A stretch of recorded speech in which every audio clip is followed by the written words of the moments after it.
Hi friends, welcome back to our channel.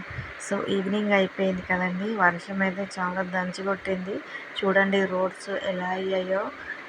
తర్వాత వేడివేడిగా పకోడీ తినాలనిపించింది. అప్పుడే ఫ్రెష్గా మార్కెట్లోంచి ఆనియన్స్ అనేవి తీసుకొచ్చాము. చూడండి ఇక్కడ బఫెలోస్ అని కూడా తిరుగుతున్నాయి. తర్వాత మేము బోల్డాన్ని కట్ చేసుకొని పెట్టుకున్న తర్వాత ఆనియన్స్ మంచిగా సన్నగా తరిగామండి, అంటే పకోడీ వేయడానికి. చూడండి లైట్గా మాత్రమే కలుపుతున్నాం, అంటే హోటల్ స్టైల్లో రావడానికి.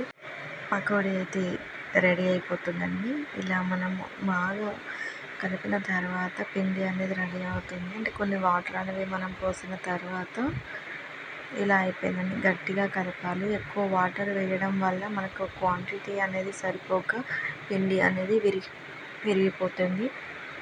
సో చూడండి, ఇందులో మనం కావాల్సిందంటే ఆనియన్స్తో పాటు జీలకర్ర వేయాలి. జీలకర్ర వేయడం వల్ల టేస్ట్ వస్తుంది. కొందరు ఓమ కూడా వేసుకుంటారు, అది మన ఇష్టం. తర్వాత చూడండి మెత్తగా కలిసిపోయింది పిండి అనేది. తర్వాత మనం కొన్ని మిరపకాయలు వేసుకుంటే ఇంకా టేస్ట్ అనేది చాలా బాగుంటుంది. కొత్తిమీర కూడా వేసుకోవచ్చు. సో ప్రజెంట్ కొత్తిమీర లేకపోవడం వల్ల మేము మిర్చి అనేది తీసుకున్నాము. చూడండి మా పాపది బొమ్మ ఎంత బాగుందో చూడండి. మొత్తం కూడా పెన్నుతో పెట్టేసింది. తర్వాత మా మమ్మీ అనేది పకోడీ వేసేస్తున్నారు. చూడండి ఇలా వేయడం అనేది చాలా, అంటే ఎక్స్పీరియన్స్ ఉండాలి ఇలా వేయాలంటే.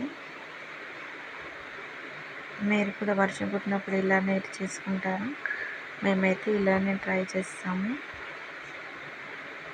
చూడండి బ్రౌన్ కలర్ వచ్చిన తర్వాత కడక్ ఉండాలి, అలాగైతేనే తినాలనిపిస్తుంది. చూడండి మొత్తం కూడా మనకు కరకరలాడుతూ హోటల్ స్టైల్ లాగానే వచ్చాయి చూడండి.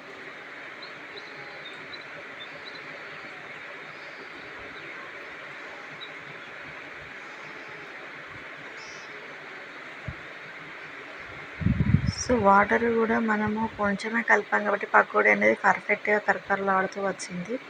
చూడండి బ్రౌన్ కలర్ మొత్తం కూడా కడకు ఉండే విధంగా మాత్రమే మేము ఇలా చేసుకున్నాము. మీరు ఎలా చేసుకుంటారో కామెంట్ చేయండి. ఇంకేమన్నా ఐడియాస్ ఉంటే మాతో మీరు షేర్ చేసుకోవచ్చు. అలాగే మన ఛానల్ని తప్పకుండా సబ్స్క్రైబ్ చేయండి, షేర్